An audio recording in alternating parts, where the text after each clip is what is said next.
예, 오늘도 새벽입니다. 오늘 24년 12월 27일이죠.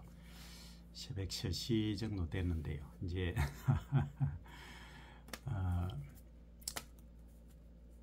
반신욕을 하고 나왔습니다.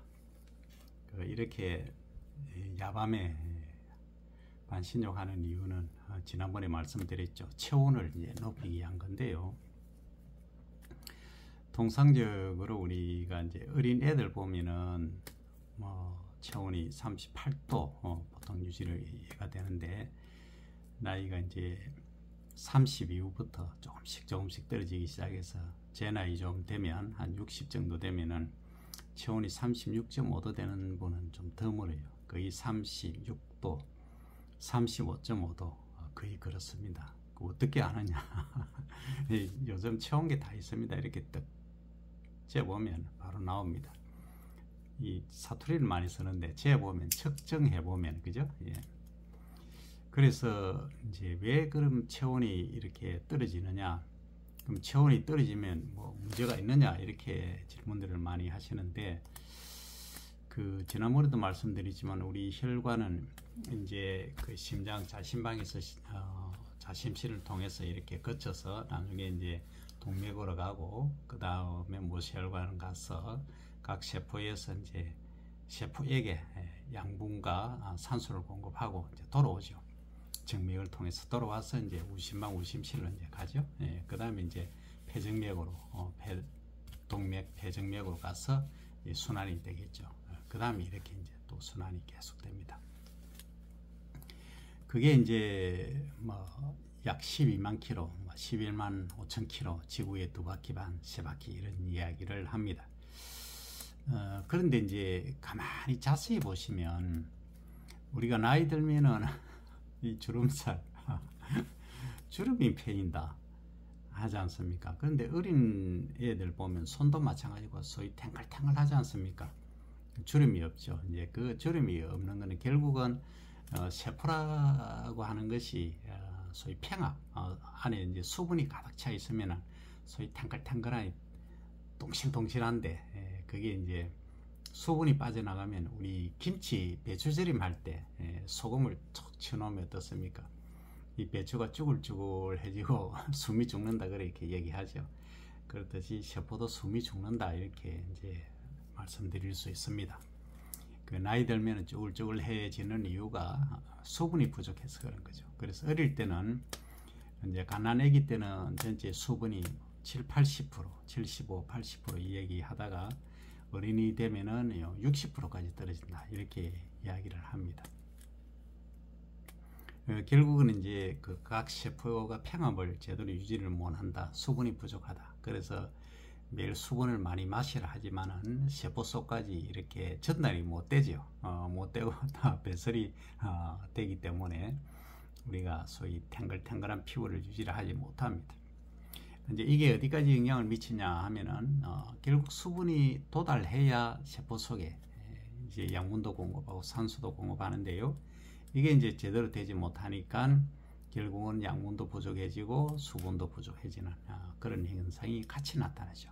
그러다 보니까 우리가 산소가 호흡을 통해서 이렇게 공기 중에 21% 있는 산소를 흡수를 해서 소위 결국은 세포 속의 마이토콘드리아, 소위 미토콘드리아라고 하죠. 여기까지 이제 산소를 공급해야 되는데, 이게 산소는 일단 갔습니다. 갔는데 이게 에너지원으로 소비가 돼야 되는데 소비되지 못하고 남아 있게 되는 거죠. 그게 이제 활성산소로 O2 이제 마이너스 전하를 띠게 되는 거죠. 이게 이제 소위 전기염 성도가 엄청 강합니다. 그러니까 결혼을 하지 못한 거는, 결혼을 못하면 좀 안정이 안 되지 않습니까? 그러니까 마이너스 전하니까 플러스하고 결합이 돼야 되는데 결합 못하고 있으니까 이게 이제 활성을 띈다 그럽니다. 그래서 활성을 띄어서 산소 레디컬 이렇게 얘기를 하는데, 이것이 결국은 우리 세포를 파괴하고 결국 우리가 그에 의해서 늙어서 소위 산화되어서 죽는다 이렇게 이야기를 합니다. 극단적으로 표현할 때 그렇습니다. 실제 그렇기도 하고요. 그래서 많은 기업들이 하는 일이 뭡니까? 항산화 제품 생산하고, 그죠? 그 다음에 콜라겐 이제 먹는 거는 뭡니까? 항산화 제품, 유색 채소를 많이 드시라 그런 말씀을 드렸죠. 곡물도 마찬가지입니다. 그리고 껍질째, 통곡을 드시라 그런 말씀을 드렸습니다. 그런데 결국은 이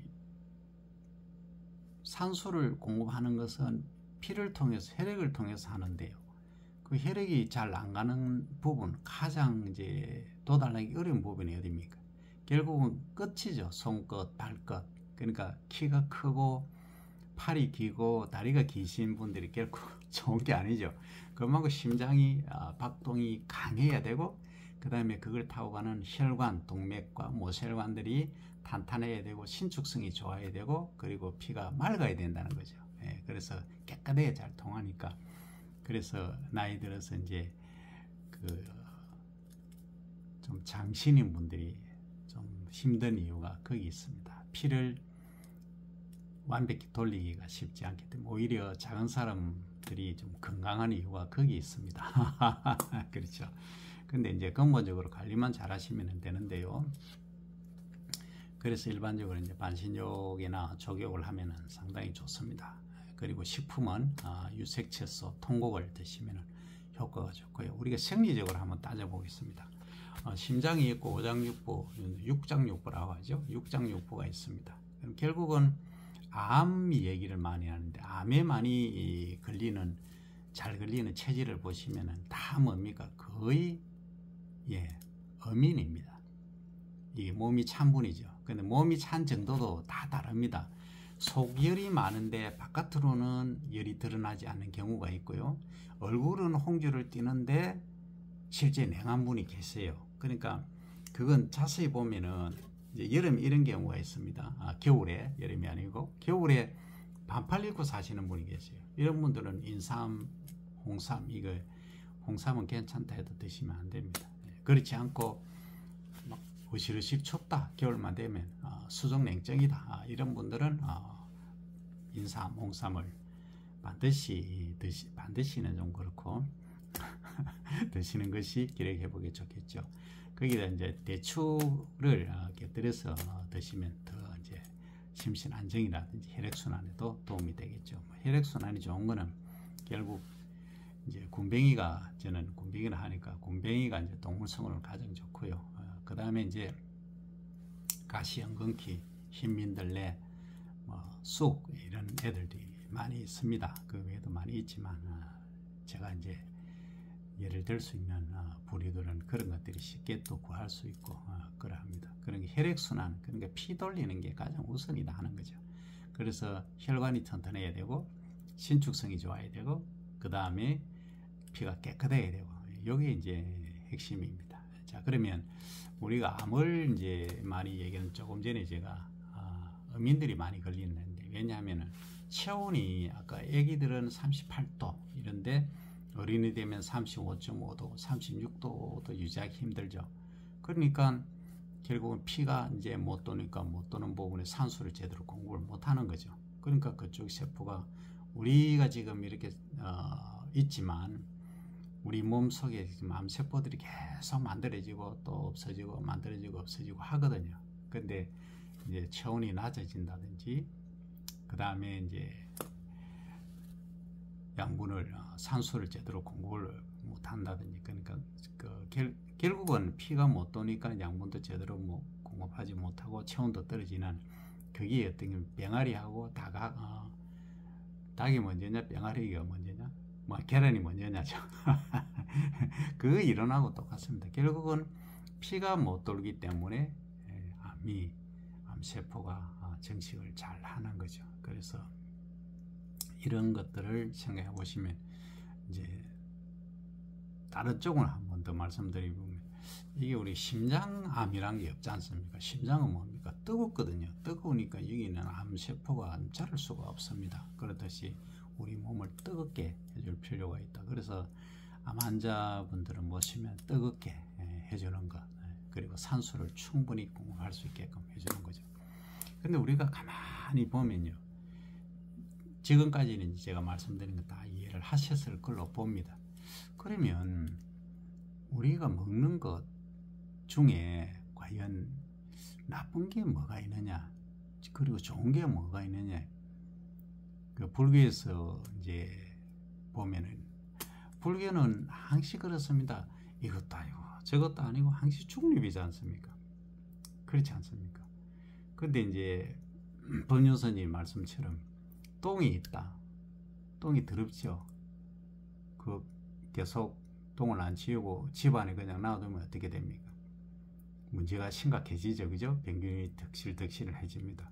근데 그게 이제 그러므로 밭에, 논밭에 작물 키우는 데 사용하면 아주 요긴한 그림이 된다는 겁니다.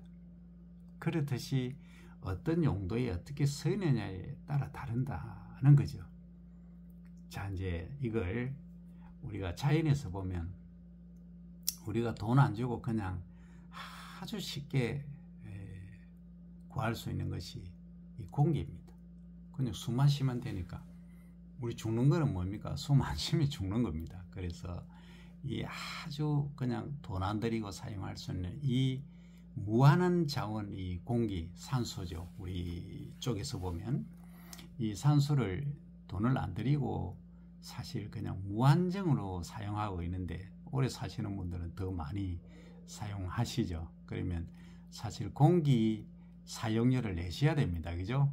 안 내시죠, 다들. 공짜로 하시는데 이 공기가 사실 그만큼 공짜이고 풍부하고 많긴 하지만요, 문제가 있습니다. 과거하고 다르게 지금은 어떻습니까? 미세먼지라든지 오염이 많이 되어 있습니다. 공기 중에도 중금속이 상당히 많이 있습니다. 이런 것들이 결국은 우리 폐를 망치고 이게 혈관을 타고 각 세포로 가서 문제가 된다는 거죠. 그러면 이제 이런 말씀 하시겠죠. 그러면 공기 좋은 산중에 계시는 스님들이나 자연인들은 엄청 오래 살겠네. 이런 이제 반문을 하실 건데, 그렇죠. 그런데 문제가 있습니다. 그런 경우는 양분을 제대로 섭취를 하지 않는다든지, 그리고 이제 기류가 적다든지 해서 고독이라든지 이런 것도 있고요. 여러 가지 이제 불균형에서 오는 거죠. 그러면 결국은 이제 먹는 거 말씀을 드리는데, 이제 숨을 쉬는 공기와 그 먹는 거, 이것이 결국은 인간의 수명을 좌우한다. 이렇게 말씀드릴 수 있죠. 그럼 결국은 이제 산에 있는 공기는 마시고, 그죠? 그 다음에 이제 음식은 양분이 고루 갖추어진 음식을 충분히 적당히죠. 적당히 드셔야 된다는 거죠. 과유불급인 게 이제 음식이지 않습니까? 많은 분들이 요즘 보면 거의 이제 가공품을 드시지 않습니까? 소위 통곡을 잘 안 드시거든요. 껍질 있는 것을. 결국은 양분이 거의 껍질째 있고요. 한 가지 예를 들면 이런 게 있습니다. 자연의 이치랑은 참 희한합니다. 우리 생강이 이제 몸을 덮이고 혈액순환이 좋다 이렇게 말씀을 드리지 않습니까? 그거는 이제 셔가울이라는 성분, 진지롤, 이걸 가지고 얘기를 하는데요. 그런데 껍질을 보면요, 그는 속은 이제 열을 내고 하는데 혈액순환이 좋고 면역력이 좋은데요, 껍질은 또 찬성질을 갖고 있다는 겁니다. 그러니까 껍질 채 먹으면 그만큼 열이 이제 많이 안 난다는 거죠. 어느 정도 이제 중화를 시켜준다는 거죠. 소위 이제 약방의 감초처럼. 그러니까 거의 모든 작물들, 곡물들은 스스로 어떤 중립적인 위치를 차지하고 있다는 거죠. 예, 그렇기 때문에 껍질 채 먹으면 거의 문제가 없다. 이런 말씀을 드리고요. 이제 약으로 처방하는 것은 그렇지 않죠.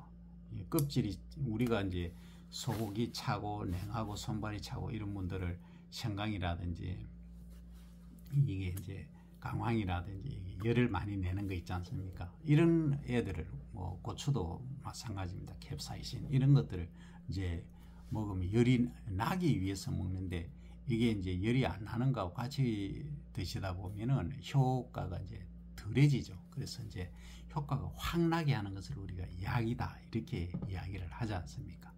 그래서 한약재가 하는 역할들, 그래서 한약사, 한의사 이런 분들이 거기에 전문이고 몸 전체의 균형 밸런스를 잘 알고 계시죠. 예, 그래서 이제 양방하고 한방이 이제 차이점이 그겁니다. 자세히 보시면 한방은 어떻습니까? 한방은 한 분이 모든 걸 치료를 다 합니다. 그러니까 내과, 외과는 좀 덜하지만은 내과에 관계된 모든 부분을 다 신장내과, 그 다음에 뭐 또 뭡니까 비뇨기과, 이게 다 뭡니까 한방에서는 한 분이 다 하십니다. 한의사분들. 어떻게 보면 능력이 그 한의사분들이 능력이 더 많으신 거 아닌가 생각할 수도 있습니다. 인체의 전체 종합적으로 보면 그렇습니다. 근데 이제 그 양방에서는 그 치유 효과가 아주 빠르죠. 단방의 약으로 신약을 딱 하면은 뭐 간단히 이제 빨리 치유가 되고, 한방에서는 좀 더디게 치유가 되는 또는 치료가 되는 그런 것들이 있습니다. 그래서 이제 공기까지 이제 말씀을 드리는데, 그리고 또 하나는 이제 그 음식 말씀드렸고요. 인스턴트 문제. 그 다음에 이제 과거에는 정말로 그냥 뭐 컵도 필요 없이 손으로 이렇게 마시게 됐던 물입니다. 우리가 언제 물을 사 먹을 거라고 생각을 했습니까? 전혀 생각 못 했죠. 그러나 이 물이 정말 지금 중요합니다. 그러니까 아까 처음에 제가 세포를 구성하는 것 중에 가장 많은 게 물이다, 이렇게, 그러니까 용매지 않습니까? 세포 안에 들어있는 그 물 속에 이제 다른 기관들, 소기관들이 미토콘드리아부터 시작해서 모든 것들이 그 안에 떠 있는 겁니다. 핵도 그 주위에 둘러싸고 있죠. 물 속에 이제 들어가 있죠. DNA도 이제 그 핵 속에 있고, 그죠? 유전자. 그렇듯이 이 물이 그만큼 중요한데, 마시는 물을 보면은 그냥 아무 물이나 마시는 경우도 있고, 요즘은 이제 필터링을 해서 드십니다. 그래서 그 이제 렌탈을 해서 월 5만 원 또는 10만 원 이렇게 내서 필터링을 해서 이제 드시는 경우도 있습니다. 요즘은 아파트 같은 경우는 거의 이제 그렇게 해서 드시죠. 그러다 보니까 이제 이런 얘기가 있습니다. 미네랄이 부족해서 우리가 물에서 얻을 수 있는 미네랄이 너무 없다, 그런 말씀을 다 하시거든요. 근데 이제 우리가 우주의 기원, 자연을 가만히 생각해 보면, 리비 선생님이 제안하신 그 채소 양분율의 법칙, 그러니까 다량원소, 미량원소, 16대 원소가 있는데요. 우리는 그것만 생각하고 있는데 그 외에도 많이 있지 않습니까? 그게 이제 물에 다 사실은 다 녹아 있어요. 그 일반 물에는 적게 녹아 있을지 몰라도 이 바닷물, 심층 해양수에는 그게 싹 다 녹아 있다는 거예요. 그래서 그걸 이제 건조시켜서 소금화해서 심층 해양 소금 이렇게 해서 마케팅도 할 수 있고 물도 판매를 할 수 있겠죠. 거기에는 모든 미네랄들이 다 녹아 있죠. 단지 이게 이제 염도가 높으니까 그냥 드시면 문제가 된다. 그리고 이제 중금속이 또 있을 수 있다, 지역에 따라서. 그래서 그 중금속을 이제 처리를 해서 소위 용융소금 1400도 이상에서 이제 녹여서 중금속을 완전히 제거하는, 그러니까 헤비메탈 프리라고 하죠. 아주 그 중금속 문제가 없는 나카드뮴, 비소 이런 애들 있지 않습니까? 이런 애들 7대 중금속이라는 이걸 아주 없앤 그런 용융소금은 상당히 비싸게 이제 판매되고 있는데, 이것까지 이제 드시거나 하게 되면은 실제 우리가 자연에서 기원은 우리가 정확히 모릅니다. 성경에서 보면 하나님이 만드셨다. 진화론에서 보면 수억 년을 거쳐가지고 어쨌든 거기에서 이렇게 오면서 자연하고 아주 가까운 상태의 양분을 다 섭취한다. 리비 선생님이 제창하신 16대 원소가 아닌 우리 자연에 존재하는 150대 원소까지, 160대 원소까지 다 포함할 수 있다, 이렇게 말씀드릴 수 있다는 거죠. 그러니까 우리 토양에서 작물을 재배하더라도 미네랄을 주면 엄청 작물이 단단하게 잘 자라거든요. 그렇지 않고 우리가 비료의 3요소, 4요소, 질소인 산칼리, 칼슘, 마그네슘 정도 5요소까지만 준 거하고는 차이가 많이 난다는 거죠. 그래서 우리가 이제 물을 마시더라도 그 미네랄이 섞여 있는 물을 마시는 것이 더 건강을 위해서 좋지 않을까. 그리고 가만히 한번 보시면 환절기만 되면 많은 분들이 감기, 우리 집에도 지금 제 빼고는 전부 감기 다 들어있습니다. 이 인스턴트 좋아하시는 분들은 딱 피곤합니다. 그만큼 면역력이 없다는 거죠. 그리고 여친이 드시면 어떻습니까? 거의 폐혈증으로 많이 가시거든요. 결국은 이 면역력이 부족하다는 거죠.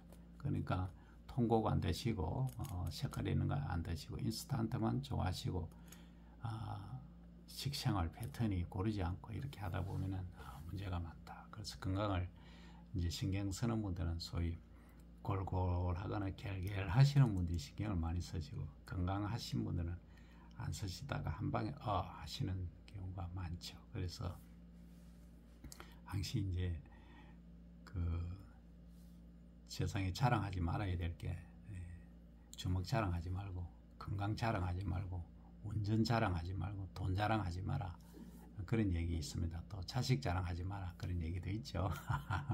이 5개까지는 자랑을 할 것이 아니다 하는 겁니다. 어떻게 될지 모르고요.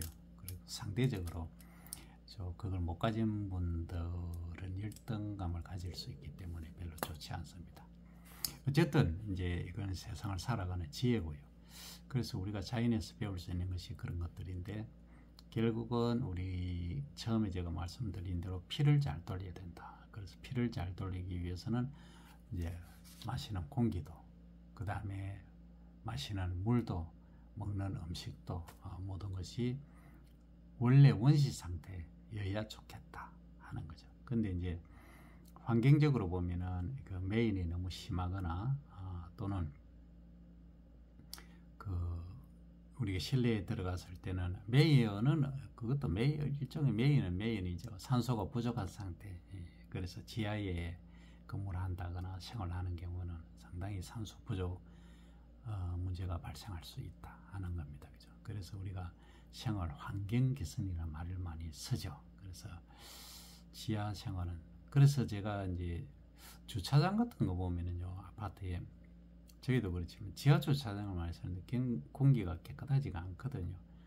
그래서 매열이 상당히 문제가 될 수 있는데요. 그래서 반지하 정도로 해서 이제 소통이 될 수 있게끔 하고 그렇지 않으면 전기차 또는 이제 수소차, 하이브리드카 친환경 차를 이제 많이 운행하게 하는 그것이 국가 정책이 되어야 되지 않겠나. 그래서 국가 정책으로 노후 차량 이제 개선 문제를 이제 문재인 대통령께서 이제 그 주장을 하셔가지고 정책을 많이 펴셨죠. 그래서 10년 이상 되거나 또는 뭐 마일리지가 얼마 되거나 해서 하면은 그 폐차하는데 비용도 지원해주고 하는 그런 정책이 있습니다. 홍콩인가 싱가포르 가면은 그렇죠. 그게 뭐 차 마이카 운전하기도 어렵지만은 거기는 그 매연이라든지 엄청 단속을 많이 하지 않습니까? 그래서 아주 깨끗한 청정한 도시 국가가 이제 유지가 되고 있는데 우리 같으면 제주도가 이제 그렇게 될 수 있는데 제주도 같으면 정말 청정 지역이지 않습니까? 벌써 공항에 내리면은 공기가 다릅니다. 제주도 많이 오시기 바랍니다. 특히 외국분들 계시면 국내 우리 외국인들도 제주도가 정말 좋습니다. 여러 가지 물가 그런 게 조금 있긴 있지만 이 부분들은 우리 제주도민들도 한번 생각을 해 보셔야 됩니다. 신중하게 깊게. 자, 오늘은 두서없이 여러 가지 말씀을 드렸지만 우리 건강을 지키기 위해서는 물을 많이 마시되 좋은 물, 미네랄이 들어간 물을 마시고 거기다가 수소수까지 하이드로늄 이온수 정도까지 가면 더 좋겠지만 그건 좀 비싸니까 일반 물을 맹물을 드시더라도 따뜻하게 이제 해서 드시면 우리 체온 유지도 좋고 건강이 좋다 하는 말씀. 그리고 공기도 깨끗한 공기. 강원도라든지 지리산에 계시는 분들은 그 맑은 공기 캔을 만들어 가지고 판매하시는 그런 방법도 좋을 것 같은데 문제는 거기에 이제 이렇게 분분을 할 때 다른 가스가 들어가면 좋지 않습니다. 그냥 내추럴하게 압축할 수 있는 방식을 써서 이렇게 그 대기 환경이 좋지 않은 곳에는 판매할 수 있는 그런 방법도 과거에 누가 했습니다만 적극적으로 좀 생각을 해봐야 될 문제가 아닌가 하는 생각까지 해봅니다. 자, 오늘은 여기까지입니다. 감사합니다.